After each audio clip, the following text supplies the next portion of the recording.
अगर इस समय नींद नहीं आ रही है और आप ये सोचकर परेशान हो कि कल फिर थकान के साथ उठना पड़ेगा, अगर शरीर बिस्तर पर है लेकिन मन अब भी कहीं भटका हुआ खड़ा है, अगर आंखें बंद करते ही बीता हुआ समय शोर मचाने लगता है, तो ये कहानी आपको सुनाई नहीं जाएगी। ये कहानी आपको धीरे धीरे अपने भीतर खींच लेगी, क्योंकि कुछ रातें सवाल नहीं मांगती, कुछ रातें जवाब भी नहीं देती, कुछ रातें बस इतना चाहती हैं कि आप खुद को पकड़ना छोड़ दो।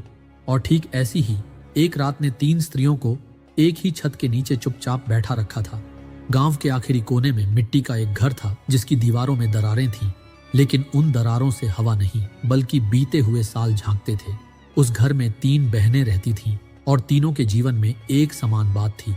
उनके पति अब इस दुनिया में नहीं थे, लेकिन उनकी यादें हर रात इस घर में सांस लेती थीं। सबसे बड़ी बहन सुभद्रा को नींद इसलिए नहीं आती थी क्योंकि उसका मन अब भी पीछे अटका हुआ था। उसे लगता था अगर वह सो गई तो कहीं वह सब खो न दे जो उसने सालों में सहा था, जैसे दुख भी कोई जिम्मेदारी हो जिसे जागकर निभाना जरूरी हो। बीच वाली बहन कांति की नींद इसलिए टूट जाती थी क्योंकि उसका दुख नया था, कच्चा था, जैसे जख्म पर हवा लग जाए और वह जलने लगे। जैसे ही वह आंख बंद करती, वही दिन, वही पल, वही आवाज उसके भीतर गूंज उठती और उसकी सांस तेज हो जाती। सबसे छोटी बहन गौरी को नींद इसलिए नहीं आती थी क्योंकि उसका मन भविष्य से डरता था। उसे हर समय लगता था कि अगर उसने कल की चिंता छोड़ दी तो सब बिखर जाएगा। वह नींद को आलस समझती थी और जागे रहना जिम्मेदारी। उस रात भी यही हुआ। दिया बुझा हुआ था, बाहर सन्नाटा था, लेकिन भीतर तीनों के मन बहुत बोल रहे थे। तभी दरवाजे पर बहुत हल्की सी दस्तक हुई। ऐसी नहीं कि डर लगे, बस इतनी कि ध्यान खींच जाए। जब दरवाजा खुला तो सामने एक शांत चेहरा था। साधारण वस्त्र, आंखों में ऐसा ठहराव जैसे उसे कहीं पहुंचना नहीं है, जैसे समय उसके लिए रुका हुआ है। उसने भीतर आकर कुछ नहीं पूछा, कुछ नहीं बताया, बस चुपचाप बैठ गया। और उसी चुप्पी में ऐसा लगा जैसे कमरे की हवा बदल गई हो, थोड़ी हल्की, थोड़ी नरम, और फिर बहुत धीमे स्वर में उसने कहा, नींद को बुलाया नहीं जाता, नींद को अनुमति दी जाती है। और सुभद्रा ने पहली बार महसूस किया कि शायद वह सालों से खुद को सोने की अनुमति ही नहीं दे रही थी। कांति की सांस थोड़ी गहरी हुई और गौरी के मन में पहली बार यह विचार आया कि अगर आज सब छोड़ भी दिया जाए तो शायद कुछ टूटेगा नहीं। उस अजनबी ने अपना नाम नहीं बताया, लेकिन उसकी उपस्थिति में एक अजीब सा भरोसा था, जैसे कोई बहुत पुरानी बात याद आ रही हो जिसे कभी जाना जाता था। और वही रात थी जब तीनों ने पहली बार यह महसूस किया कि दुख के साथ जागते रहना कोई पुण्य नहीं होता। और यहीं से उनके भीतर कुछ बहुत धीरे धीरे ढीला पड़ने लगा, जैसे मन ने पहली बार अपनी मुट्ठी थोड़ी खोल दी हो और दूर कहीं उस मौन में गौतम बुद्ध की वह बात बिना कहे गूंज रही थी कि शांति पाई नहीं जाती। शांति तब आती है जब पकड़ छूट जाती है। और उस रात नींद अभी आई नहीं थी, लेकिन रास्ता दिखने लगा था। अगर कभी आपको लगे कि नींद शरीर की नहीं बल्कि भरोसे की कमी से रुकती है, अगर आपको लगे कि बिस्तर नरम है लेकिन भीतर कहीं कठोरता जमी हुई है, अगर आपको लगे कि अंधेरा बाहर नहीं बल्कि मन में फैला है, तो समझ लेना कि उस रात कुछ बदलने वाला है, क्योंकि ठीक ऐसी ही एक रात फिर आई थी। और उस रात की खास बात यह नहीं थी कि बाहर चांद कैसा था या हवा ठंडी थी, बल्कि यह थी कि तीनों बहनों के भीतर कुछ हल्का होने की जगह बन रही थी। उस अजनबी के चले जाने के बाद भी कमरे में उसकी उपस्थिति रुकी हुई थी, जैसे शब्द खत्म हो गए हों लेकिन अर्थ अभी भी तैर रहा हो। सुभद्रा देर तक बैठी रही। उसे लगा जैसे वर्षों से उसने अपने दुख को सीने से बांध रखा था, जैसे दुख अगर छूट गया तो पहचान भी छूट जाएगी। और पहली बार उसे यह डर दिखा कि शायद वह दुख को नहीं बल्कि खुद को पकड़े हुए थी। कांति की सांस उस रात बार बार गहरी हो जाती, फिर रुक जाती, जैसे कोई भीतर उतरने से डर रहा हो, फिर थोड़ी हिम्मत जुटा रहा हो। और गौरी खिड़की के पास बैठकर बाहर देखती रही। उसे पहली बार यह ख्याल आया कि भविष्य हर समय हमला नहीं करता, कभी कभी वह बस इंतजार करता है कि तुम उसे देखने की कोशिश छोड़ दो। रात गहरी होती चली गई और सन्नाटा अब भारी नहीं था, वह किसी गर्म कंबल जैसा हो गया था। तभी सुभद्रा ने बहुत धीमे से कहा, क्या तुम्हें लगता है कि हम सोने से डरती हैं? कांति ने जवाब नहीं दिया, लेकिन उसकी आंखों से एक आंसू बिना आवाज के बह गया। और गौरी ने कहा, मुझे लगता है हम जागने को ही सुरक्षा मान बैठी हैं, जैसे अगर हम सो गए तो कुछ बुरा हो जाएगा। उस क्षण किसी ने उपदेश नहीं दिया, किसी ने समाधान नहीं सुझाया, लेकिन उसी मौन में एक समझ उतरने लगी कि नींद कोई कमजोरी नहीं है, वह एक भरोसा है कि दुनिया बिना हमारी चौकसी के भी चल सकती है। सुभद्रा को अपने पति की याद आई, लेकिन इस बार याद में बोझ नहीं था। बस एक तस्वीर थी जो आई और चली गई। कांति ने पहली बार उस दिन की पूरी कहानी दोहराने की कोशिश नहीं की। उसने बस इतना देखा कि स्मृति आई और वह सांस के साथ बाहर निकल गई।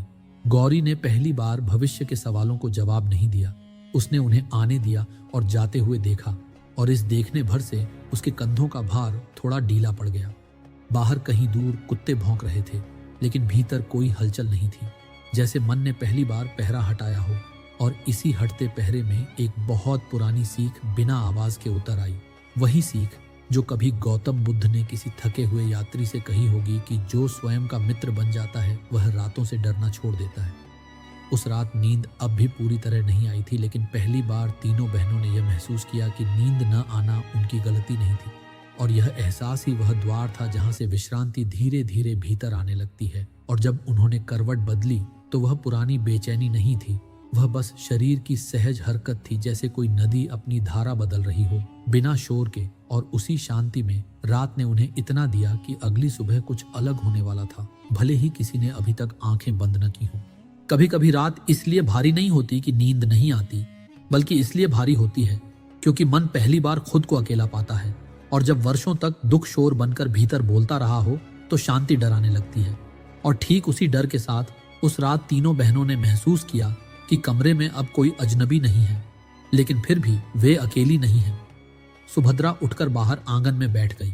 मिट्टी ठंडी थी, आसमान साफ था, और तारों को देखकर उसे पहली बार यह ख्याल आया कि दुनिया ने उसके पति के जाने के बाद भी सांस लेना बंद नहीं किया।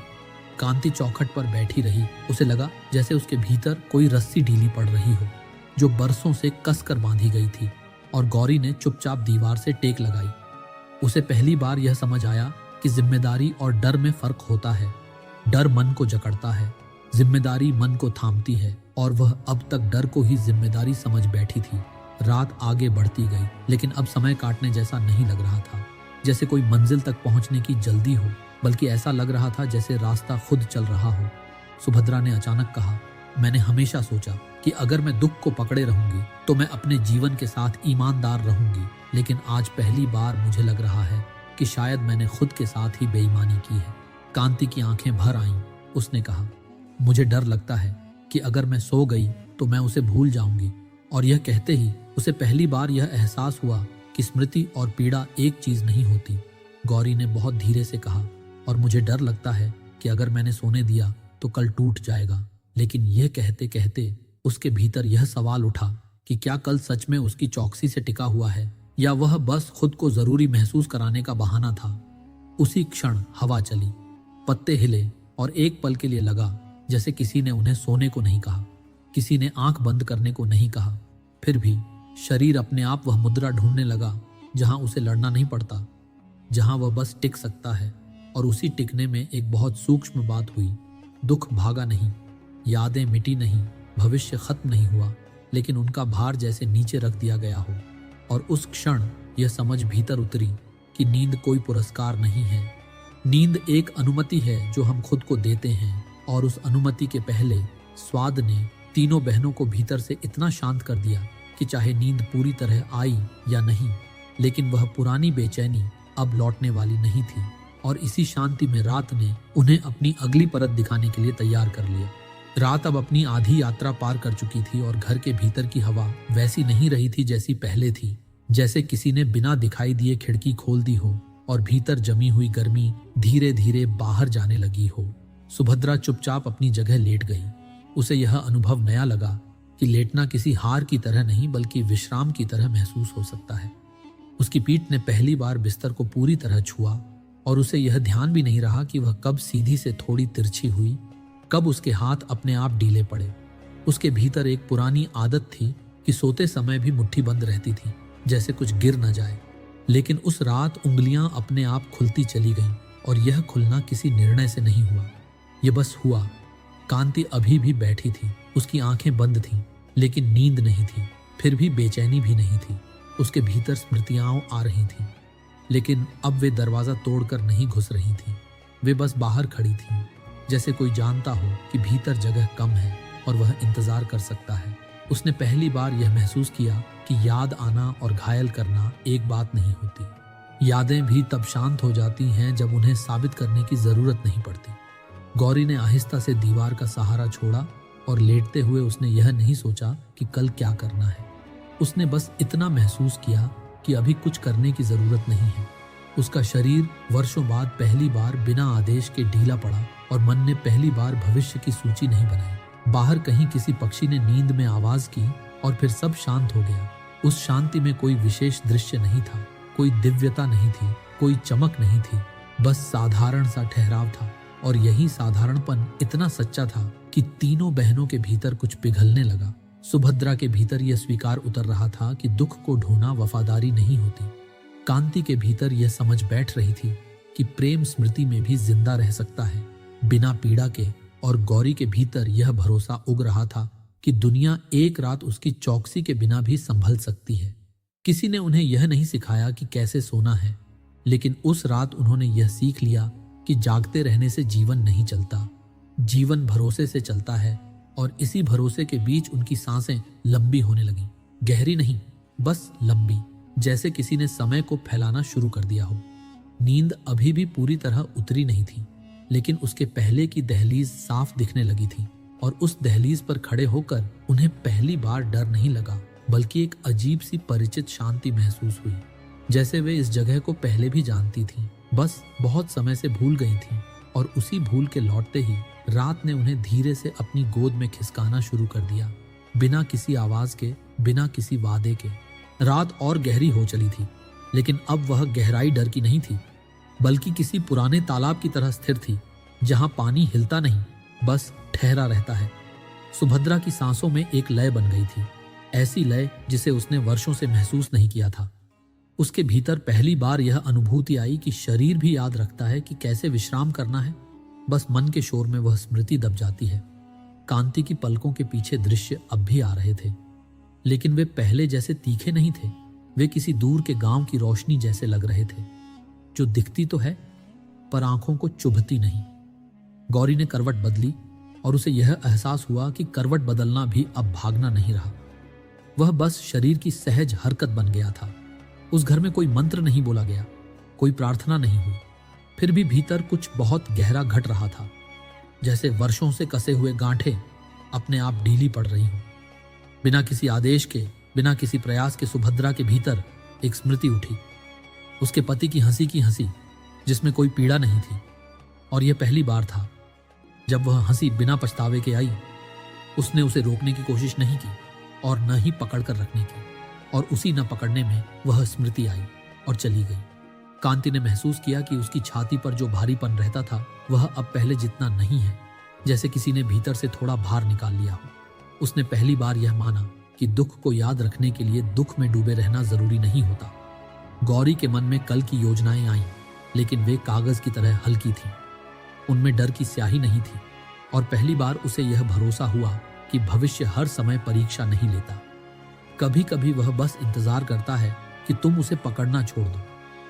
बाहर हवा बह रही थी, पत्ते सरसराए फिर शांत हो गए, जैसे प्रकृति भी यह समझ रही हो कि भीतर कुछ नाजुक घट रहा है और उसे छेड़ना नहीं चाहिए। उस शांत बहाव में तीनों बहनों की सांसें और धीमी हो गईं। अब उन्हें यह ध्यान भी नहीं रहा कि वे जाग रही हैं या सो रही हैं। वह सीमा धुंधली होने लगी, जहां जागरण और नींद अलग अलग दिखाई देते हैं। और उसी धुंध में मन ने पहली बार पहरा छोड़ दिया, न पूरी तरह, न हमेशा के लिए, बस इस रात के लिए। और यही छोड़ना उनके लिए सबसे बड़ा साहस था, क्योंकि वे यह समझने लगी थीं कि नियंत्रण छोड़ना हार नहीं है, बल्कि थकान के बाद का स्वाभाविक विश्राम है। और इसी विश्राम में समय ने अपनी गति कम कर दी। घड़ी की टिक टिक अब सुनाई नहीं दे रही थी। रात लंबी नहीं लग रही थी, वह बस हो रही थी। और इस होने में तीनों बहनों के चेहरे पर वह भाव उतर आया जो शब्दों में नहीं बताया जा सकता। वह भाव जो तब आता है जब भीतर कुछ सुरक्षित महसूस करने लगता है, और उसी सुरक्षा में नींद अब दरवाजे पर नहीं थी। वह बिना आवाज के कमरे में उतर चुकी थी, भले ही पूरी तरह नहीं, लेकिन इतनी कि बेचैनी लौट न सके। और रात उन्हें आगे की उस परत तक ले जाने लगी जहां सुबह आने से पहले मन पूरी तरह ढीला हो जाता है। रात ने अब बाहर से भीतर की ओर आना बंद कर दिया था। अब वह भीतर से ही फैल रही थी, जैसे कमरे की दीवारें नहीं बल्कि सांसें उसे थामे हुए हों। सुभद्रा को यह एहसास हुआ कि बहुत समय बाद उसने समय को गिनना छोड़ दिया है। न उसे यह पता था कि कितनी देर हो चुकी है, न यह कि कितना बाकी है, और यही न जानना उसके लिए किसी वरदान जैसा था, क्योंकि वर्षों से वह हर पल को मापती आई थी, दुख से, थकान से, यादों के वजन से। और पहली बार उसे यह समझ आया कि जब समय को मापा नहीं जाता तभी वह आराम देता है। कांति की आंखें अब पूरी तरह बंद थीं, लेकिन उसका चेहरा शांत था, जैसे कोई भीतर से थम गया हो। उसे यह भी याद नहीं रहा कि आखिरी बार उसने कब बिना डर के आंखें बंद की थीं। आज आंखें बंद करना किसी खतरे जैसा नहीं लग रहा था, बल्कि किसी थके हुए बच्चे की तरह था जो जानता है कि अब कोई उसे जगाकर नहीं डांटेगा। गौरी ने करवट बदलते हुए तकिए को थोड़ा पास खींचा और उसके मन में यह विचार नहीं आया कि ऐसा करना सही है या गलत। उसने बस किया, और उसी करने में उसने पहली बार यह महसूस किया कि हर हरकत को सही ठहराना जरूरी नहीं होता। कुछ चीजें बस सहज होती हैं और वही सहजता सबसे बड़ा सहारा बन जाती है। उस घर में अब कोई शब्द नहीं बचे थे, लेकिन अर्थ हर जगह था। दीवारों में, छत में, सांसों में, और उस मौन में यह बात बहुत साफ हो गई थी कि दुख का सम्मान उसे ढोते रहने में नहीं बल्कि उसे विश्राम देने में है। यही वह मौन था जिसमें कभी किसी वृक्ष के नीचे बैठे गौतम बुद्ध ने बिना कुछ कहे यह समझ दिया होगा कि जब मन अपने बोझ को जमीन पर रख देता है तभी धरती उसे थामती है। और उसी थामे जाने के भरोसे में सुभद्रा की सांसें इतनी हल्की हो गईं कि उन्हें गिनना भी जरूरी नहीं लगा। कांति के भीतर स्मृति अब कहानी नहीं सुना रही थी, वह बस एक छाया की तरह थी जो आती है और अपने आप चली जाती है। और गौरी के भीतर भविष्य पहली बार दुश्मन नहीं लग रहा था, वह बस एक रास्ता था जो अभी देखा नहीं गया है और जिसे अभी तय भी नहीं करना है। रात अब उस मोड़ पर थी जहां नींद और जागरण के बीच कोई रेखा नहीं बचती, और वहीं तीनों बहनों ने बिना यह जाने कि कब क्या हुआ अपने भीतर वह स्थिति पाली जहां लड़ना बंद हो जाता है, कोशिश खत्म हो जाती है और मन इतना सुरक्षित हो जाता है कि उसे नींद को बुलाने की जरूरत नहीं पड़ती। नींद खुद आकर बैठ जाती है और जाते जाते यह वादा छोड़ जाती है कि अगली बार आना इतना मुश्किल नहीं होगा। रात अब अपनी आखिरी गहराइयों में उतर रही थी और घर के भीतर जो शांति बनी हुई थी वह किसी विजय की तरह नहीं बल्कि स्वीकृति की तरह थी। सुभद्रा को यह महसूस हो रहा था कि उसके शरीर का हर हिस्सा जैसे अपने अपने स्थान पर टिक गया है। उसे यह भी याद नहीं रहा कि उसने कब आंखें बंद की थीं या कब विचारों का सिलसिला धीमा पड़ा था। बस इतना अनुभव था कि भीतर अब कोई खिंचाव नहीं है, कोई प्रतिरोध नहीं है, और यही प्रतिरोध वर्षों से उसे थकाता आया था। कांति की सांसें अब इतनी सहज थीं कि उनके बीच कोई गिनती नहीं बची थी, न लंबी न छोटी, बस स्वाभाविक। और उस स्वाभाविकता में उसका मन पहली बार यह स्वीकार कर पा रहा था कि जो बीत गया वह बीत गया है और जो शेष है वह अब भी जिया जा सकता है। बिना अपराध बोध के, बिना डर के, गौरी के चेहरे पर जो कठोरता समय से पहले आ गई थी वह ढीली पड़ने लगी थी, जैसे जिम्मेदारियों की गठरी उसने थोड़ी देर के लिए नीचे रख दी हो। और यह समझ उसे भीतर से हल्का कर रही थी कि जिम्मेदारी रखने का अर्थ यह नहीं होता कि हर पल उसे कंधे पर ही रखा जाए। कभी कभी उसे जमीन पर रखने से ही ताकत बचती है। बाहर कहीं बहुत दूर से किसी पहिए की आवाज आई, फिर वह भी शांत हो गई, जैसे दुनिया खुद इस ठहराव का सम्मान कर रही हो। उस घर में अब कोई जाग नहीं रहा था और कोई सो भी नहीं रहा था। बस एक ऐसी स्थिति थी जहां मन को अपने होने का भरोसा मिल गया था, बिना किसी प्रमाण के, बिना किसी शर्त के। और इसी भरोसे में नींद किसी मेहमान की तरह नहीं बल्कि घर की सदस्य की तरह भीतर आ चुकी थी। उसने दस्तक नहीं दी, उसने अनुमति नहीं मांगी, वह बस आकर बैठ गई, क्योंकि भीतर का वातावरण अब वैसा हो गया था जहां उसे रोका नहीं जाता। सुभद्रा के भीतर वर्षों पुराना वह प्रश्न कि क्या मैं ठीक कर रही हूं, अब अपनी धार खो चुका था। कांति के भीतर वह डर कि अगर मैं ढीली पड़ी तो सब बिखर जाएगा, अब सच नहीं लग रहा था। और गौरी के भीतर वह बेचैनी कि कल को थामे बिना आज नहीं जिया जा सकता, अब झूठ जैसी महसूस हो रही थी। रात अब किसी कहानी की तरह आगे नहीं बढ़ रही थी, वह बस सांसों के साथ बह रही थी। और इसी बहाव में तीनों बहनों के भीतर वह गहरी निश्चिंतता उतर चुकी थी जो शब्दों में नहीं आती, जिसे सिर्फ महसूस किया जा सकता है। और जब सुबह की हल्की सी आहट बहुत दूर कहीं जन्म ले रही थी, तब इस घर में कोई इंतजार नहीं था, कोई तैयारी नहीं थी। बस यह भरोसा था कि जो आया है वह भी संभल जाएगा, क्योंकि इस रात मन ने पहली बार यह सीख लिया था कि छोड़ देना भी एक तरह की पकड़ होती है और उसी पकड़ में सबसे गहरी नींद उतरती है। घर के भीतर अभी भी वही शांति थी, लेकिन अब वह नई नहीं थी, अब वह ठहरी हुई थी, जैसे कोई झील रात भर बिना हिले पड़ी रही हो और अब उसकी सतह पर हल्की सी धुंध तैरने लगी हो। सुभद्रा की नींद बहुत गहरी नहीं थी, लेकिन वह सच्ची थी। उसमें डर नहीं था, उसमें पहरा नहीं था, और यही उसके लिए सबसे बड़ा बदलाव था। उसने करवट बदली तो शरीर ने विरोध नहीं किया, जैसे वर्षों बाद उसे यह भरोसा मिल गया हो कि आराम करना भी जीवन का हिस्सा है। कांति की पलकों के नीचे सपने नहीं थे, बस अंधेरा था, लेकिन वह अंधेरा खाली नहीं था।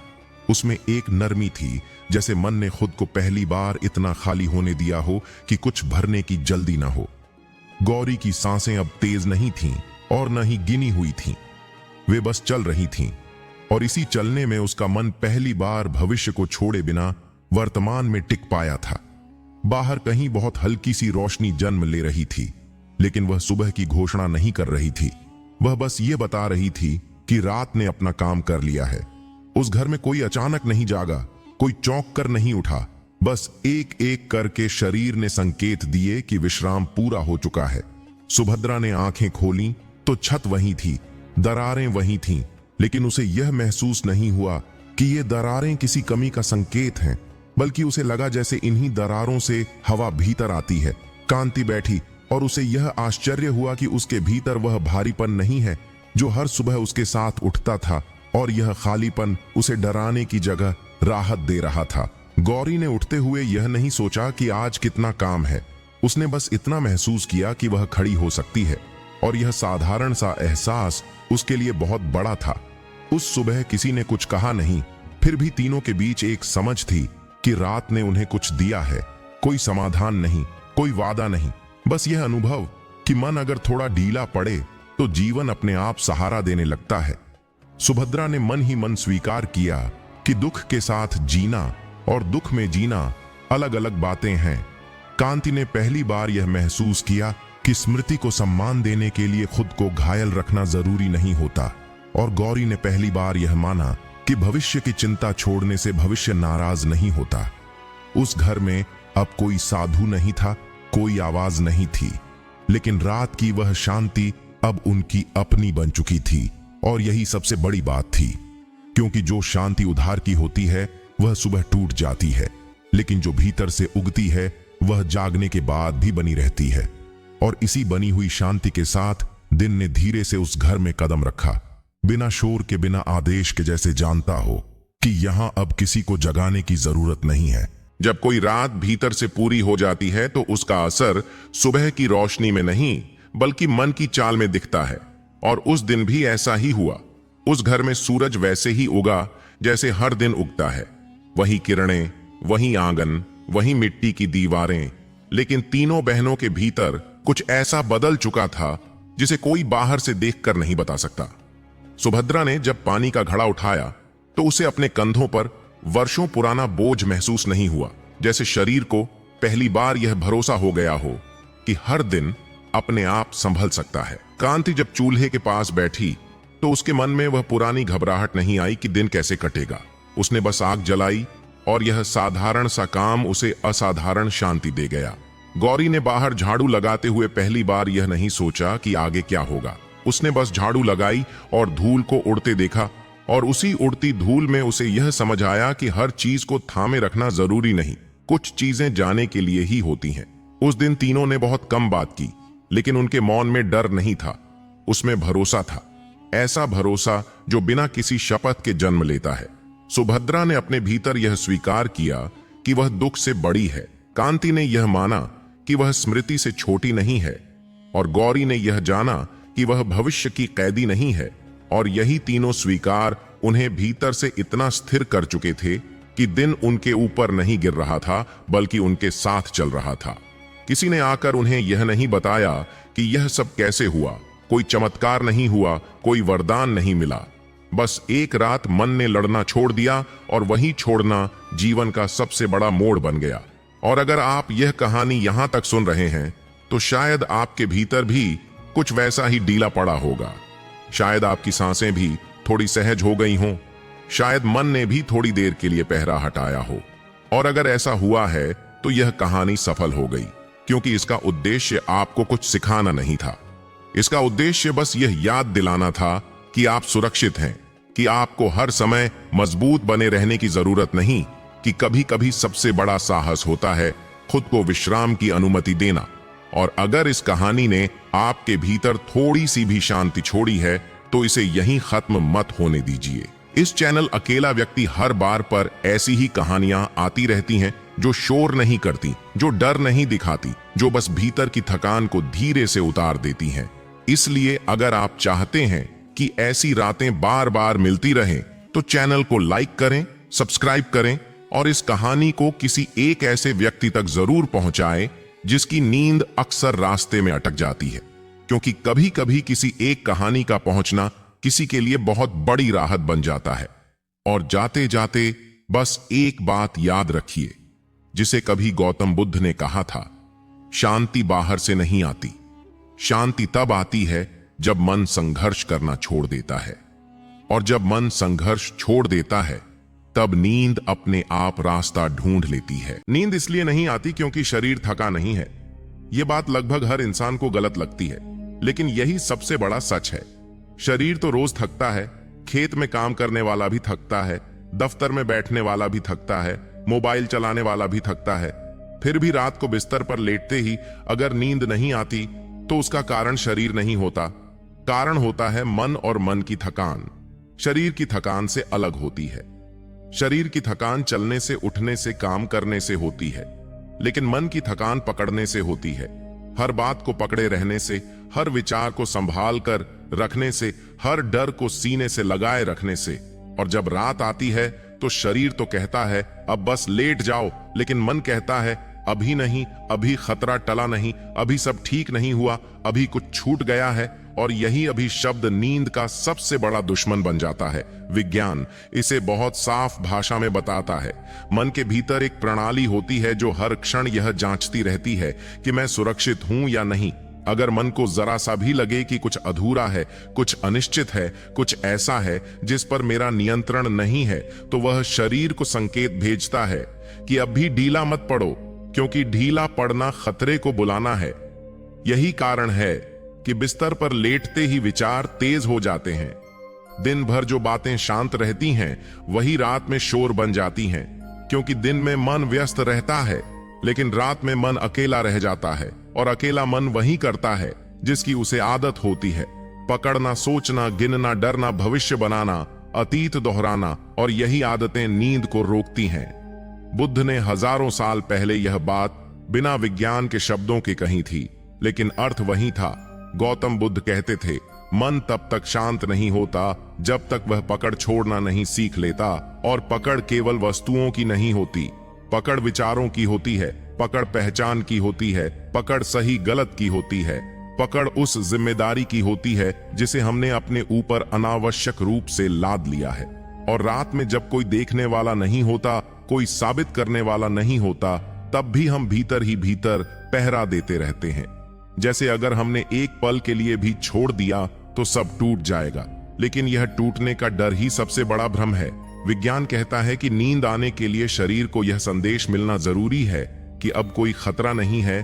और यह संदेश बाहर से नहीं आता, यह संदेश भीतर से आता है।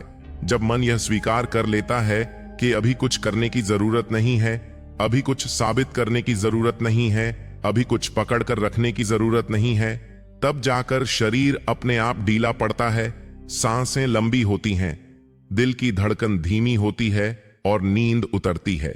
लेकिन हम यही स्वीकार नहीं कर पाते, क्योंकि हमें बचपन से सिखाया गया है कि जागे रहना जिम्मेदारी है और ढीला पड़ना कमजोरी है। हम यह नहीं समझते कि रात की ढील ही दिन की ताकत बनती है, और इसी गलत समझ के कारण हम रात में भी वही करते रहते हैं जो दिन में करते हैं। बस फर्क इतना होता है कि रात में कोई काम नहीं होता, सिर्फ विचार होते हैं, और वही विचार हमें जगाए रखते हैं। इसलिए नींद की समस्या कोई बीमारी नहीं है, यह एक आदत है, मन की आदत पकड़ कर रखने की। और जब तक यह आदत देखी नहीं जाती, तब तक कोई दवा, कोई उपाय, कोई तरीका स्थायी नहीं बन सकता, क्योंकि नींद बाहर से नहीं लाई जाती। नींद तब आती है जब मन अपने पहरे से नीचे उतर आता है, और यही उतरना सबसे कठिन लगता है, क्योंकि उतरने का अर्थ है भरोसा करना, और भरोसा वही चीज है जिसे मन सबसे अंत में सीखता है। और जब तक मन यह नहीं सीख लेता, तब तक बिस्तर कितना भी नरम हो, रात कितनी भी शांत हो, नींद दरवाजे पर आकर लौट जाती है, क्योंकि भीतर से आवाज आती है, अभी नहीं, अभी खतरा बाकी है। मन जब रात को जागता रहता है तो वह इसलिए नहीं जागता कि उसे कुछ नया सोचना है, वह इसलिए जागता है क्योंकि दिन भर जो सोचा गया था उसे छोड़ने का अभ्यास नहीं किया गया। और यह छोड़ना विज्ञान की भाषा में भी उतना ही जरूरी है जितना बुद्ध की दृष्टि में, क्योंकि मन कोई मशीन नहीं है जिसे बंद करने का बटन दबा दिया जाए। मन एक प्रवाह है, और प्रवाह तब तक चलता रहता है जब तक उसे दिशा न मिले। दिन में दिशा बाहर से मिलती है, काम से, लोगों से, शोर से, जिम्मेदारियों से, लेकिन रात में जब ये सब हट जाते हैं तब मन को अपनी ही आदतों के सहारे रहना पड़ता है। और अगर आदत पकड़ने की है तो वही पकड़ रात भर चलती रहती है। विज्ञान बताता है कि दिन में जब हम किसी चिंता को दबाते हैं, उसे हल नहीं करते, बस आगे बढ़ जाते हैं, तो वह चिंता खत्म नहीं होती, वह बस पृष्ठभूमि में चली जाती है। और रात में जब बाहरी उत्तेजनाएं कम होती हैं, तब वही दबा हुआ मन सामने आ जाता है। इसी कारण बिस्तर पर लेटते ही वही बातें लौट आती हैं जिन्हें हमने दिन में अनदेखा किया था। फर्क बस इतना होता है कि रात में उन्हें टालने का कोई साधन नहीं बचता और मन घबरा जाता है, क्योंकि घबराहट मन का पुराना तरीका है ध्यान खींचने का। बुद्ध ने इसे बहुत सरल शब्दों में कहा था कि जो मन दिन में देखा नहीं जाता वह रात में चिल्लाता है, और यह चिल्लाना कोई शोर नहीं होता, यह विचारों की भीड़ होती है, एक के बाद एक आते हुए सवाल, क्या सही किया, क्या गलत किया, कल क्या होगा, अगर ऐसा हो गया तो, अगर वैसा नहीं हुआ तो। और यह अगर शब्द मन को भविष्य में धकेल देता है, जबकि नींद हमेशा वर्तमान में आती है। विज्ञान भी यही कहता है, नींद के लिए मन को वर्तमान क्षण में टिकना जरूरी है, लेकिन हम टिकते नहीं हैं, क्योंकि वर्तमान में टिकने का अर्थ है नियंत्रण छोड़ना, और नियंत्रण छोड़ना मन को असुरक्षित लगता है, इसलिए वह भविष्य में भागता है, योजनाएं बनाता है, खतरे गिनता है, ताकि खुद को जरूरी महसूस कर सके।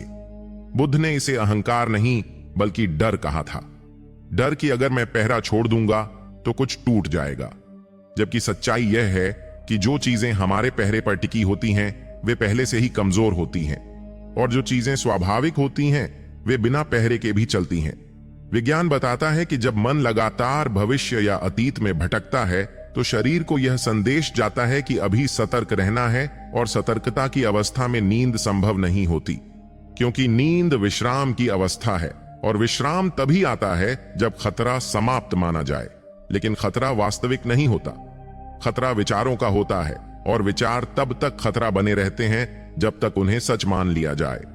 बुद्ध इसी बिंदु पर कहते हैं कि विचार सत्य नहीं है, वे सिर्फ घटनाएं हैं जो आती हैं और जाती हैं, लेकिन हम उन्हें पकड़कर बैठ जाते हैं और रात भर उन्हीं घटनाओं को दोहराते रहते हैं, जैसे कोई पुरानी फिल्म बार बार चला रहा हो और हर बार वही दृश्य देखकर फिर से डर जाए। और जब तक यह फिल्म चलती रहती है तब तक नींद बाहर खड़ी रहती है, क्योंकि नींद को किसी कहानी की जरूरत नहीं होती। नींद को सिर्फ खाली जगह चाहिए, और खाली जगह तब बनती है जब मन यह मान ले कि अभी किसी निष्कर्ष पर पहुंचना जरूरी नहीं है। इस हिस्से में समझने वाली बात बस इतनी है कि नींद की समस्या विचारों की अधिकता नहीं है, नींद की समस्या विचारों के साथ हमारे संबंध की है। हम विचारों को आने देते नहीं हैं, हम उन्हें पकड़ लेते हैं, और पकड़ ही वह गांठ है जो रात को खुलने से इनकार कर देती है। और जब तक यह गांठ दिखाई नहीं देती तब तक नींद के सारे उपाय बस अस्थायी राहत बनकर रह जाते हैं, क्योंकि जड़ वहीं रहती है, मन की पकड़। और इसी पकड़ को देखना अगले प्रवाह में अपने आप ढीला पड़ने लगता है, जैसे कोई मुट्ठी यह समझते ही खुल जाए कि उसने जिस चीज को कसकर पकड़ा है वह फिसलने वाली ही नहीं थी। मन की सबसे बड़ी चाल यह होती है कि वह खुद को बहुत जरूरी साबित करता रहता है, और रात उसी चाल की परीक्षा बन जाती है।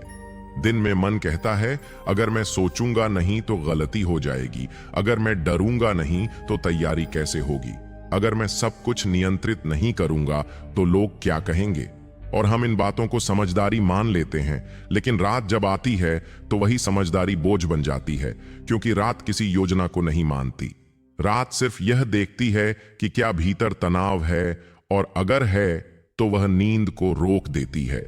विज्ञान इसे स्पष्ट रूप से कहता है कि जैसे ही मन नियंत्रण की अवस्था में जाता है, शरीर अपने आप तनाव की मुद्रा में आ जाता है, कंधे सख्त हो जाते हैं, जबड़ा भींच जाता है, सांस ऊपर की ओर चलने लगती है, और यह सब बिना हमारी जानकारी के होता है।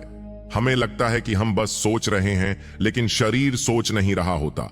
शरीर तैयारी कर रहा होता है, और तैयारी की अवस्था में नींद नहीं आती, क्योंकि नींद का अर्थ है खतरे का न होना। बुद्ध ने इसी बात को दूसरे शब्दों में कहा था कि जब तक मन लड़ाई की मुद्रा में है तब तक विश्रांति असंभव है, और लड़ाई हमेशा बाहर से नहीं होती। अक्सर लड़ाई अपने ही विचारों से होती है। सही बनने की लड़ाई, मजबूत दिखने की लड़ाई, भविष्य को जीत लेने की लड़ाई, और यह लड़ाइयां कभी खत्म नहीं होती, क्योंकि इनका कोई मैदान नहीं होता, कोई अंत नहीं होता। इसलिए रात आते ही मन फिर से हथियार उठा लेता है। विज्ञान बताता है कि मन की यह आदत बचपन से बनती है, जब हमें सिखाया जाता है कि गलती मत करो, डर जरूरी है, सतर्क रहो, और धीरे धीरे मन यह मान लेता है कि सतर्कता ही सुरक्षा है, जबकि सच्चाई यह है कि लगातार सतर्क रहना शरीर और मन दोनों को थका देता है। बुद्ध इसी भ्रम को तोड़ते हैं। वे कहते हैं, सुरक्षा बाहर की दीवारों से नहीं आती, सुरक्षा भीतर के भरोसे से आती है, और भरोसा तभी जन्म लेता है जब मन यह स्वीकार कर ले कि हर स्थिति मेरे नियंत्रण में नहीं है, और यह स्वीकार हार नहीं है, यह यथार्थ है। लेकिन मन यथार्थ से डरता है, क्योंकि यथार्थ में उसका कोई विशेष काम नहीं रह जाता। और मन को सबसे ज्यादा डर इसी बात से लगता है कि अगर मेरी जरूरत नहीं रही तो मैं क्या हूं। इसी डर के कारण वह रात में भी काम करता रहता है, सोचता रहता है, योजनाएं बनाता रहता है, और शरीर को आराम नहीं करने देता। विज्ञान बताता है कि जैसे ही हम यह स्वीकार कर लेते हैं कि अभी कुछ हल नहीं करना है, शरीर अपने आप प्रतिक्रिया बदल देता है। सांस नीचे उतरती है, हृदय की गति धीमी होती है, मांसपेशियां ढीली पड़ने लगती हैं। लेकिन यह स्वीकार हम जबरदस्ती नहीं कर सकते, क्योंकि जबरदस्ती भी नियंत्रण ही है। बुद्ध इसलिए कहते हैं कि छोड़ना कोई क्रिया नहीं है, छोड़ना एक समझ है, और समझ धीरे आती है जब मन देखता है कि उसका नियंत्रण वास्तव में किसी चीज को नहीं बचा रहा, बल्कि उसे और थका रहा है। इस प्रवाह में समझने वाली बात यह है कि नींद को लाने की कोशिश करना भी नींद को भगाने का तरीका बन सकता है, क्योंकि कोशिश में भी वही संदेश छिपा होता है कि अभी कुछ ठीक नहीं है, अभी कुछ करना बाकी है। और नींद तब आती है जब करने का भाव समाप्त होता है, जब मन यह मान लेता है कि इस क्षण में कुछ भी सुधारने की जरूरत नहीं है। और जैसे ही यह भाव आता है, मन की पकड़ अपने आप ढीली पड़ने लगती है, ठीक वैसे जैसे कोई व्यक्ति थक कर बैठ जाए और उसे यह समझ आ जाए कि अब खड़े रहने से कुछ नहीं बदलेगा, और उसी बैठने में उसे पहली बार राहत मिले, और उसी राहत में नींद बिना आवाज के भीतर उतर आए, क्योंकि अब भीतर कोई पहरेदार खड़ा नहीं है, अब कोई खुद को साबित नहीं कर रहा, अब सिर्फ होना बाकी है, और होना ही नींद का द्वार है। अक्सर लोग यह मान लेते हैं कि नींद न आना किसी कमजोरी का संकेत है, लेकिन सच यह है कि नींद न आना मन की सतर्कता का परिणाम होता है, और यही सतर्कता सबसे बड़ा भ्रम बन जाती है, क्योंकि मन यह नहीं समझ पाता कि हर समय चौकन्ना रहना जीवन नहीं है, बल्कि थकान का रास्ता है। जब रात गहराती है और बाहर का संसार धीमा पड़ जाता है, तब मन के भीतर जो शोर बचता है वही असली कहानी कहता है, और उस शोर में छिपा होता है एक पुराना डर कि अगर मैं ढीला पड़ा तो सब बिखर जाएगा। विज्ञान इसे साफ शब्दों में कहता है कि मन के भीतर खतरे को पहचानने वाली प्रणाली बहुत पुरानी है। यह प्रणाली तब बनी थी जब खतरे वास्तविक थे, जंगली जानवर, भूख, ठंड। लेकिन आज खतरे बदले हुए हैं, अब खतरे विचारों के रूप में आते हैं। भविष्य की चिंता, लोगों की राय, असफलता का डर, और मन इन विचारों को भी उतनी ही गंभीरता से लेता है जितनी कभी शेर की दहाड़ को लेता था। इसलिए जब विचार आते हैं तो शरीर उसी पुराने ढंग से प्रतिक्रिया करता है जैसे सच में कोई खतरा सामने खड़ा हो। और यही कारण है कि बिस्तर पर लेटते ही दिल की धड़कन तेज हो जाती है, सांस उथली हो जाती है और नींद दूर भागती है, क्योंकि शरीर को लग रहा होता है कि अभी सतर्क रहना जरूरी है। बुद्ध ने इस पूरे तंत्र को बहुत सरल तरीके से समझाया था। वे कहते थे कि मन भ्रम और वास्तविकता में अंतर नहीं करता जब तक तुम खुद उसे न दिखाओ, और यह दिखाना किसी तर्क से नहीं होता, यह दिखाना देखने से होता है। जब तुम यह देखने लगते हो कि यह विचार अभी सच में सामने नहीं है, यह बस मन में चल रही एक धारा है, तब धीरे धीरे मन की पकड़ ढीली पड़ने लगती है। लेकिन हम देखने की बजाय लड़ने लगते हैं। हम विचारों को हटाने की कोशिश करते हैं, दबाने की कोशिश करते हैं, और यही कोशिश उन्हें और मजबूत कर देती है। विज्ञान भी यही कहता है, जिस विचार को तुम जबरदस्ती हटाने की कोशिश करते हो वह और ज्यादा लौटता है, क्योंकि मन उसे खतरा मान लेता है, और खतरे को छोड़ना मन की आदत नहीं है। बुद्ध इसलिए कहते हैं कि विचारों से लड़ो मत, उन्हें पहचानो। पहचान का अर्थ यह नहीं कि उन्हें सही या गलत ठहराओ। पहचान का अर्थ बस इतना है कि यह देख लो कि यह विचार आया है और जाएगा, और जब यह देखने की आदत बनती है तब मन को यह संदेश मिलने लगता है कि हर विचार पर प्रतिक्रिया जरूरी नहीं है। और जैसे ही यह संदेश भीतर उतरता है, शरीर की भाषा बदलने लगती है, कंधे अपने आप ढीले पड़ने लगते हैं, जबड़ा खुलने लगता है, सांसें गहरी होने लगती हैं। और यह सब बिना किसी अभ्यास के, बिना किसी प्रयास के होता है, क्योंकि अब मन को खतरा दिखाई नहीं दे रहा, अब वह पहरे से नीचे उतर रहा है। इस बिंदु पर बुद्ध की एक बहुत गहरी बात याद आती है कि दुख विचारों में नहीं है, दुख विचारों को सच मान लेने में है। और रात का दुख यही है कि हम हर विचार को सच मान लेते हैं। कल की चिंता को सच, बीते हुए दर्द को अभी घट रहा मान लेते हैं, और मन उसी हिसाब से शरीर को तैयार कर देता है। लेकिन जिस क्षण यह समझ आती है कि यह सिर्फ मन का खेल है, उसी क्षण खेल की पकड़ ढीली पड़ने लगती है और नींद धीरे धीरे अपने आप पास आने लगती है। इस हिस्से में समझने वाली बात यह है कि नींद को बुलाने का रास्ता विचारों को रोकना नहीं है। नींद को बुलाने का रास्ता विचारों पर भरोसा करना बंद करना है। और जब मन यह देख लेता है कि हर विचार आदेश नहीं है, तब वह खुद ही विश्राम की ओर झुकने लगता है, क्योंकि मन भी थक चुका होता है। बस उसे अनुमति चाहिए, और वह अनुमति बाहर से नहीं आती, वह भीतर से आती है। उसी क्षण से जब तुम यह मान लेते हो कि अभी कुछ भी साबित करना जरूरी नहीं है, अभी कुछ भी ठीक करना जरूरी नहीं है, अभी बस होना ही काफी है, और यही होना नींद का सबसे गहरा आधार बन जाता है। सबसे अजीब बात यह है कि नींद तब सबसे ज्यादा दूर भागती है जब हम उसे सबसे ज्यादा चाहते हैं, और यही विरोधाभास मन को और उलझा देता है, क्योंकि इच्छा अपने आप में एक तनाव पैदा करती है। जब मन कहता है मुझे सोना ही है, तब भीतर एक दबाव बन जाता है, और दबाव में कोई भी चीज सहज नहीं हो पाती। विज्ञान इसे बहुत साफ तरीके से समझाता है। इच्छा जब लक्ष्य बन जाती है तो मन भविष्य में चला जाता है, और नींद भविष्य में नहीं आती। नींद केवल अभी में आती है, इसलिए जितना ज्यादा हम घड़ी देखते हैं उतना ही मन अभी से दूर होता जाता है, और जितना दूर अभी से जाते हैं उतना ही नींद से दूर होते जाते हैं। बुद्ध ने इस बात को बिना विज्ञान के शब्दों के समझाया था। वे कहते थे, चाहना और पाना दो अलग रास्ते हैं, और विश्रांति पाने के लिए चाहना छोड़ना पड़ता है, लेकिन छोड़ना कोई क्रिया नहीं है। छोड़ना तब होता है जब समझ आती है कि चाहने से कुछ नहीं बदल रहा, और यह समझ बहुत धीरे आती है, क्योंकि मन को अपनी कोशिश पर बड़ा गर्व होता है। उसे लगता है कि अगर मैं कोशिश कर रहा हूं तो मैं जिम्मेदार हूं, जबकि सच्चाई यह है कि कुछ चीजें कोशिश से नहीं घटती, वे अनुमति से घटती हैं, और नींद उन्हीं में से एक है। विज्ञान बताता है कि जब हम नींद को लेकर चिंतित होते हैं, तब हमारा मस्तिष्क उसी क्षेत्र को सक्रिय कर देता है जो समस्या सुलझाने के लिए बना है, और समस्या सुलझाने की अवस्था में शरीर खुद को विश्राम के लिए तैयार नहीं करता। यही कारण है कि सोने से पहले फोन देखना, दिन की बातें दोहराना, कल की योजना बनाना, यह सब नींद को रोकता है, क्योंकि यह सब मन को काम की अवस्था में बनाए रखता है। बुद्ध इसी अवस्था को कर्म की पकड़ कहते थे।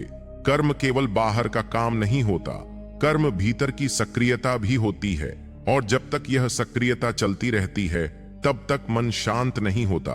इसलिए वे ध्यान को कोई तकनीक नहीं मानते थे, वे ध्यान को एक दृष्टि मानते थे, देखने की दृष्टि, जिसमें तुम यह देख सको कि अभी मन क्या कर रहा है। और जब तुम यह देखने लगते हो कि मन बार बार उसी चिंता पर लौट रहा है, उसी डर पर लौट रहा है, तो धीरे धीरे मन को यह बोध होने लगता है कि यह लौटना जरूरी नहीं है। और इसी बोध में पहली बार वह डील आती है जिसे लोग विश्रांति कहते हैं। इस डील का मतलब यह नहीं कि विचार खत्म हो जाते हैं। डील का मतलब यह है कि विचार अब आदेश नहीं देते, वे बस आते जाते हैं, जैसे सड़क पर गाड़ियां चलती हैं, लेकिन तुम उन्हें रोकने या उनके पीछे भागने की कोशिश नहीं करते। और जब यह स्थिति बनती है तब शरीर अपने आप प्रतिक्रिया बदल देता है। विज्ञान कहता है कि जैसे ही मन खतरे की व्याख्या बंद करता है, शरीर की रक्षा प्रणाली शांत होने लगती है, हार्मोन बदलते हैं, स्नायु ढीली पड़ती हैं और नींद के लिए आवश्यक वातावरण बनता है। लेकिन यह सब तब होता है जब हम कुछ करने की कोशिश छोड़ देते हैं। बुद्ध इसे अकर्म की अवस्था कहते थे, जहां कोई प्रयास नहीं होता, कोई संघर्ष नहीं होता, बस एक साक्षी भाव होता है। और इसी साक्षी भाव में मन को पहली बार यह भरोसा मिलता है कि अभी कुछ भी बिगड़ नहीं रहा। और यही भरोसा नींद की असली चाबी है, क्योंकि नींद कोई चीज नहीं है जिसे हासिल किया जाए।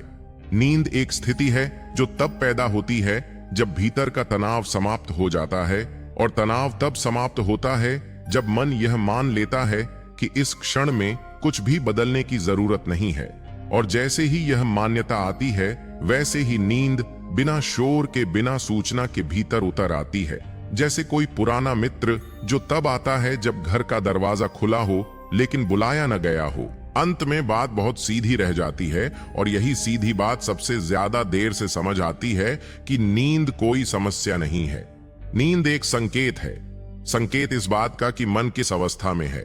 अगर मन लड़ रहा है तो नींद नहीं आएगी, अगर मन साबित कर रहा है तो नींद नहीं आएगी, अगर मन खुद को जरूरी बनाए रखने में लगा है तो नींद नहीं आएगी, और अगर मन ने यह मान लिया कि अभी कुछ भी पकड़ कर रखने की जरूरत नहीं है तो नींद अपने आप आ जाएगी। विज्ञान और बुद्ध दोनों यही मिलते हैं। विज्ञान कहता है कि जब खतरे की अनुभूति समाप्त होती है तब शरीर विश्राम में जाता है, और बुद्ध कहते हैं कि जब पकड़ समाप्त होती है तब शांति उतरती है। फर्क सिर्फ शब्दों का है, अनुभव एक ही है। हम अक्सर नींद को बाहर ढूंढते हैं, तकिए में, बिस्तर में, दवा में, तरीके में, लेकिन नींद बाहर कभी थी ही नहीं। नींद हमेशा भीतर की अवस्था का परिणाम रही है। जिस दिन मन यह देख लेता है कि उसका डर वास्तविक नहीं है, कि उसकी चिंता अभी घट नहीं रही है, कि उसका नियंत्रण वास्तव में किसी चीज को बचा नहीं रहा है, उसी दिन पहली बार मन ढीला पड़ता है। और यही डील शरीर तक पहुंचती है, सांसों तक पहुंचती है, दिल की धड़कन तक पहुंचती है, और वहीं से नींद का रास्ता खुलता है। बुद्ध ने बहुत पहले कहा था कि मन को जबरदस्ती शांत नहीं किया जा सकता, मन को समझाया जा सकता है। और समझ तब आती है जब हम अपने ही अनुभव को ईमानदारी से देखना शुरू करते हैं कि हर रात जब हम लड़ते हैं तब नींद भागती है, और हर बार जब हम थक कर छोड़ देते हैं तब नींद पास आ जाती है। यही अनुभव सबसे बड़ा शिक्षक है। और अगर आप यहां तक सुन रहे हैं तो इसका मतलब है कि आपके भीतर भी यह समझ धीरे धीरे उतर रही है कि आपको ठीक होने की जरूरत नहीं है, आपको बस रुकने की जरूरत है, आपको बदलने की जरूरत नहीं है, आपको बस छोड़ने की जरूरत है। और यही छोड़ना कोई अभ्यास नहीं है, यह एक स्वीकृति है कि अभी इस क्षण में आप सुरक्षित हैं। और जब यह स्वीकृति भीतर उतरती है तब वही बात सच हो जाती है जो कभी गौतम बुद्ध ने कही थी कि शांति बाहर से नहीं आती, शांति तब आती है जब मन संघर्ष करना छोड़ देता है, और इसी शांति से नींद जन्म लेती है। अब इस श्रृंखला में हम आपको केवल समझ नहीं देंगे, हम आपको एक ऐसी गाइडेड स्लीप टॉक सुनाएंगे जिसमें आपको कुछ करना नहीं होगा, न सोने की कोशिश करनी होगी, न सांस गिननी होगी, न मन को रोकना होगा, बस आवाज के साथ बहते जाना होगा, और वही बहाव आपको बिना पता चले नींद की दहलीज के पार ले जाएगा। इसलिए अगर आप सच में चाहते हैं कि आज या किसी आने वाली रात आपका मन लड़ना बंद कर दे, तो अगले भाग के लिए जुड़े रहिए, क्योंकि वहां शब्द समझाने के लिए नहीं होंगे, वहां शब्द आपको सुलाने के लिए होंगे। अब आप कुछ भी ठीक करने की कोशिश मत कीजिए, बस लेटे रहिए, जैसे आप अभी हैं वैसे ही, और मेरी आवाज को आने जाने दीजिए। पकड़ने की जरूरत नहीं, समझने की जरूरत नहीं, बस आवाज को हवा की तरह आने दीजिए और जाने दीजिए। अगर पलकें भारी हो रही हैं तो भारी होने दीजिए। अगर आंखें अभी खुली हैं तो भी कोई बात नहीं। इस पल आपसे कुछ भी करवाया नहीं जा रहा। आपको कहीं पहुंचना नहीं है। आपको नींद लाने की जिम्मेदारी नहीं दी जा रही। आपसे बस इतना कहा जा रहा है कि आप सुरक्षित हैं और अभी कुछ भी संभालना जरूरी नहीं है। अब धीरे धीरे अपनी सांस को महसूस कीजिए। सांस जैसी है वैसी ही रहने दीजिए। न गहरी करनी है न हल्की। बस यह जान लेना है कि सांस अपने आप आ रही है और अपने आप जा रही है। जैसे किसी नदी में पानी बहता है, उसे धक्का नहीं देना पड़ता, वैसे ही सांस बह रही है। अगर ध्यान बीच में कहीं और चला जाए तो उसे वापस लाने की जरूरत नहीं, बस जाने दीजिए। ध्यान का जाना भी ठीक है, ध्यान का आना भी ठीक है। इस पल कुछ भी गलत नहीं हो रहा। अब शरीर के भार को महसूस होने दीजिए। पैरों में थोड़ा सा भार, जैसे पैर बिस्तर में टिक रहे हों। उन्हें पकड़कर रखने की जरूरत नहीं, बस टिके रहने दीजिए। जांघों में, घुटनों में धीरे धीरे एक ठहराव सा पेट को ढीला छोड़ दीजिए। पेट को अंदर खींचने या बाहर निकालने की जरूरत नहीं है। जैसे है वैसे ही ठीक है। सीने में सांस का हल्का सा उठना गिरना, बस उतना ही गर्दन को सहारा मिल रहा है। जबड़े को भींचने की जरूरत नहीं है। अगर दांत हल्के से जुड़े हैं तो जुड़े रहने दीजिए। अगर खुल रहे हैं तो खुलने दीजिए। इस पल शरीर को किसी सही स्थिति में लाने की जरूरत नहीं है। जो स्थिति है वही सही है। अब अगर कोई विचार आए तो उसे रोकिए मत। विचार आए तो आने दीजिए। जैसे आसमान में बादल आते हैं और चले जाते हैं। किसी बादल को पकड़कर रखने की जरूरत नहीं होती, वैसे ही किसी विचार को पकड़ने की जरूरत नहीं है। अगर नींद आने लगे तो सोने दीजिए, और अगर नींद अभी ना आए तो भी कोई बात नहीं, क्योंकि इस पल नींद लक्ष्य नहीं है। इस पल आराम ही काफी है। अब यह जान लीजिए कि इस कमरे में, इस बिस्तर पर इस समय आप पूरी तरह सुरक्षित हैं। बाहर की दुनिया अभी आपसे कुछ नहीं मांग रही। फोन शांत है, लोग दूर हैं, कल अभी आया नहीं है, बीता हुआ समय अभी आपको पकड़ नहीं सकता। आप यहां हैं और यहां होना पर्याप्त है। अब मेरी आवाज को थोड़ा धीमा होते हुए सुनिए। शब्दों के बीच थोड़ा सा खालीपन आने दीजिए। उस खालीपन को भरने की जरूरत नहीं है। वही खालीपन आराम है, वही खालीपन विश्राम है। अब शरीर अपने आप जहां ढीला होना चाहता है होने दीजिए। अगर हाथ भारी लग रहे हैं तो भारी लगने दीजिए। अगर पैर हल्के लग रहे हैं तो हल्के लगने दीजिए। कुछ भी बदलने की कोशिश मत कीजिए। अब मेरी आवाज और धीमी होगी, शब्दों के बीच रुकावट थोड़ी लंबी होगी, और आप बस महसूस करते रहिए, सुनते रहिए। या अगर नींद आ जाए तो जाने दीजिए। मैं अब धीरे बोलूंगा, बहुत धीरे, और आप सिर्फ महसूस करते रहिए। कुछ करने की जरूरत नहीं है, कुछ साबित करने की जरूरत नहीं है। बस यही पल काफी है। और अगर इस बीच आप सो जाएं तो बिल्कुल ठीक है, और अगर न सोएं तो भी बिल्कुल ठीक है, क्योंकि इस पल आप सुरक्षित हैं और शरीर जानता है कि कब क्या करना है। और अब मैं और धीमा बोलूंगा और शब्दों के बीच की चुप्पी को बढ़ने दूंगा, और आप बस उसी चुप्पी में टिके रहिए, महसूस करते रहिए। अब यह जान लेना काफी है कि आप कहीं गिर नहीं रहे हैं। आप टिके हुए हैं, बिस्तर आपको थामे हुए है, जमीन अपनी जगह है, और आपको अभी किसी संतुलन को बनाए रखने की जरूरत नहीं है। अगर शरीर का कोई हिस्सा अपने आप थोड़ा सा सरकना चाहता है तो सरकने दीजिए। अगर स्थिर रहना चाहता है तो स्थिर रहने दीजिए। इस पल शरीर खुद जानता है कि उसे क्या चाहिए, और आपको बीच में आने की जरूरत नहीं है। अब मेरी आवाज को वैसे ही सुनते रहिए जैसे आप किसी कमरे में पंखे की आवाज सुनते हैं। आप उस आवाज को पकड़ते नहीं हैं, फिर भी वह सुनाई देती रहती है। ठीक वैसे ही शब्द आते रहेंगे और जाते रहेंगे और आपको किसी शब्द को याद रखने की जरूरत नहीं है। अब सांस को फिर से महसूस होने दीजिए, बस इतना कि वह चल रही है।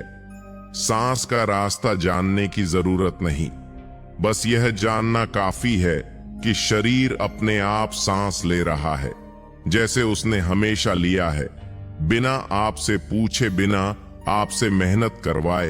अब पैरों में थोड़ा और भार महसूस होने दीजिए, जैसे पैरों को अब कोई उठाने वाला नहीं है, वे बस नीचे टिके हुए हैं। जांघों में, घुटनों में एक नरमी फैलने दीजिए, जैसे भीतर की सारी पकड़ धीरे धीरे ढीली पड़ रही हो। पेट को जैसा है वैसा ही रहने दीजिए, उसे समेटने या फैलाने की जरूरत नहीं है, वह सुरक्षित है। सीने में सांस अपने आप आ जा रही है और जा रही है। दिल को भी किसी गति को बदलने की जरूरत नहीं है, वह भी अपना काम जानता है। कंधों को अब कुछ नहीं उठाना है, उन्हें किसी जिम्मेदारी को थामे रहने की जरूरत नहीं है। अगर वे थोड़े से ऊपर हैं तो ऊपर रहने दीजिए, अगर नीचे गिरना चाहते हैं तो गिरने दीजिए। गर्दन को सहारा मिला हुआ है, सिर का भार अब आप नहीं संभाल रहे, बिस्तर संभाल रहा है। जबड़े को ढीला होने दीजिए या जैसा है वैसा ही रहने दीजिए। इस पल कुछ भी ठीक या गलत नहीं है। अब अगर कोई विचार आए तो उससे बात मत कीजिए, उसे समझाने की कोशिश मत कीजिए, बस उसे ऐसे गुजर जाने दीजिए जैसे कोई आवाज बाहर सड़क पर गुजर जाती है। वह आती है और चली जाती है और आपको उसमें शामिल नहीं होना पड़ता। अगर नींद आने लगे तो सोने दीजिए, अगर नींद अभी ना आए तो भी बिल्कुल ठीक है, क्योंकि इस पल आपको नींद लाने का काम नहीं दिया गया है, आपको बस आराम में रहने की अनुमति दी गई है।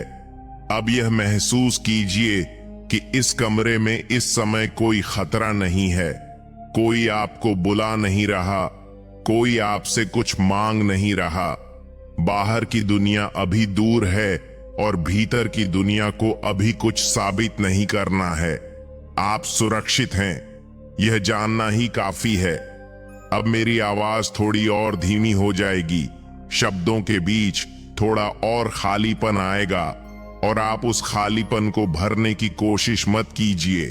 वही खालीपन विश्राम है, वही खालीपन गहराई है। अब शरीर जहां जहां भारी होना चाहता है होने दीजिए, जहां हल्का होना चाहता है होने दीजिए। कुछ भी बदलने की जरूरत नहीं है। अब मैं और धीमा बोलूंगा और आप बस सुनते रहिए या महसूस करते रहिए, या अगर नींद आ जाए तो उसमें चले जाइए, क्योंकि इस पल सब ठीक है और आपको अब कुछ भी संभालने की जरूरत नहीं है। अब इस पल को ऐसे मान लीजिए जैसे कुछ देर के लिए समय ने आपको छूना छोड़ दिया हो, घड़ी कहीं दूर रख दी गई हो और आपको यह जानने की जरूरत ना हो कि कितना बीत रहा है, कितना बाकी है। अगर शरीर थोड़ा और ढीला पड़ रहा है तो उसे ढीला पड़ने दीजिए, अगर कहीं हल्की सी हलचल है तो उसे रहने दीजिए। इस समय किसी भी अनुभव को बदलने की जरूरत नहीं है, क्योंकि जो हो रहा है वही ठीक है। मेरी आवाज को ऐसे सुनते रहिए जैसे कोई बहुत धीमी बारिश छत पर गिर रही हो। आप हर बूंद गिनने नहीं लगते, फिर भी बारिश होती रहती है। वैसे ही शब्द बहते रहेंगे और आपको बस यहां रहना है। अब फिर से सांस को महसूस होने दीजिए, बस इतना कि हवा अंदर आ रही है और बाहर जा रही है। न उसे पकड़ना है न छोड़ना है, बस होने देना है। जैसे शरीर जानता है कि उसे कितनी हवा चाहिए और कब छोड़नी है। अब पैरों में और ज्यादा ठहराव महसूस होने दीजिए, जैसे पैरों ने पूरी तरह यह जिम्मेदारी छोड़ दी हो कि उन्हें खुद को संभालना है। वे बस पड़े हैं, टिके हैं, सुरक्षित हैं। जांघों और घुटनों के आसपास एक भारी लेकिन आरामदायक एहसास फैलने दीजिए, जैसे लंबे समय बाद किसी ने बोझ नीचे रखा हो। पेट अब पूरी तरह सुरक्षित है, उसे सख्त रखने की जरूरत नहीं है, वह जैसा है वैसा ही ठीक है। सीने में सांस की हल्की सी हलचल है और वही काफी है। दिल को भी किसी निर्देश की जरूरत नहीं है, वह भी अपना रास्ता जानता है। अब कंधों को महसूस कीजिए, जैसे उन पर से कोई अदृश्य भार उतर रहा हो।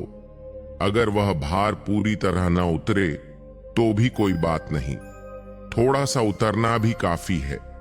गर्दन को सहारा मिल रहा है, सिर अब खुद को थामे नहीं हुए हैं, बिस्तर उसे थामे हुए है और आपको इस थामे जाने में कुछ करने की जरूरत नहीं है।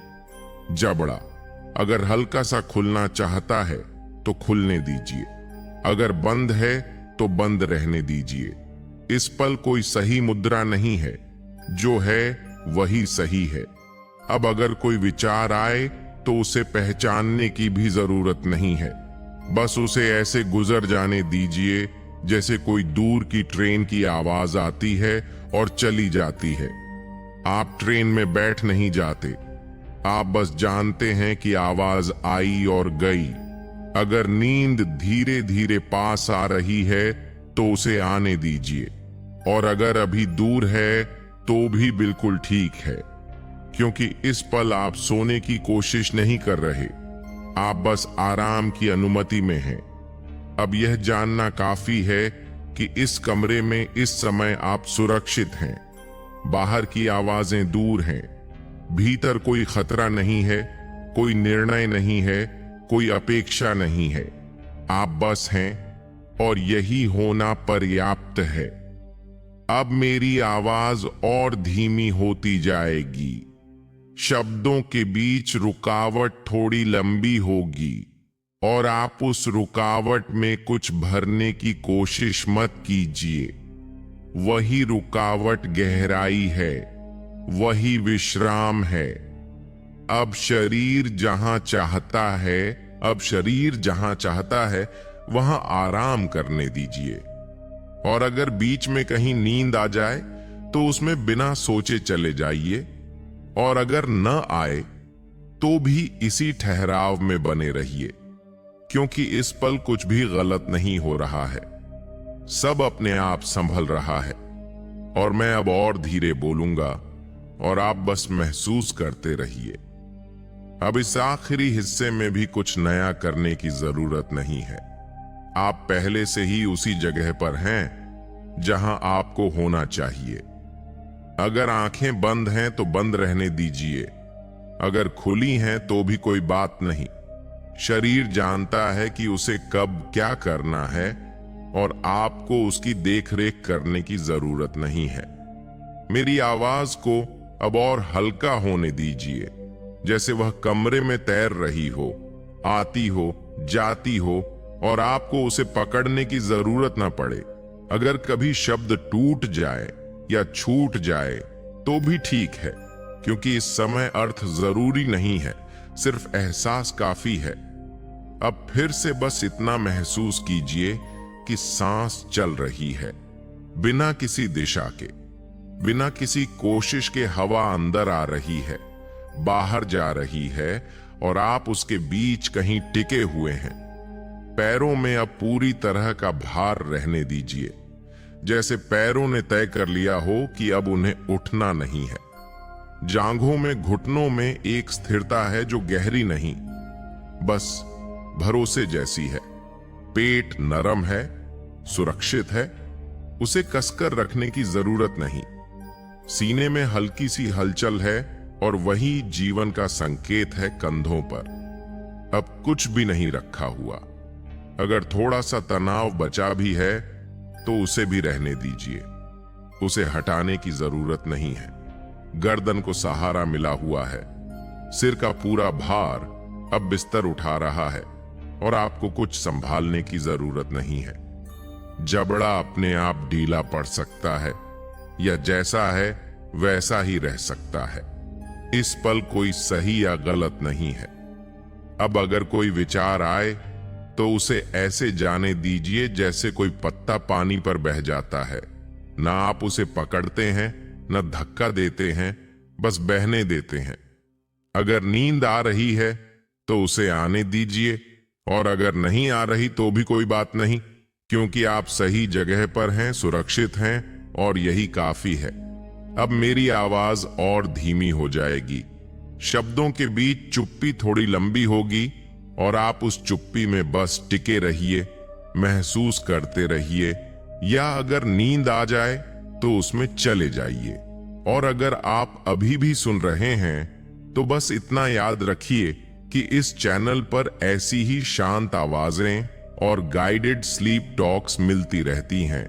अगर यह आपको थोड़ा भी सुकून दे पाई हो तो अकेला व्यक्ति हर बार चैनल को लाइक करें, सब्सक्राइब करें, ताकि अगली बार जब मन थका हो तो आपको रास्ता ढूंढना ना पड़े। और अब मैं और भी धीरे बोलूंगा, फिर चुप हो जाऊंगा, और आप बस महसूस करते रहिए।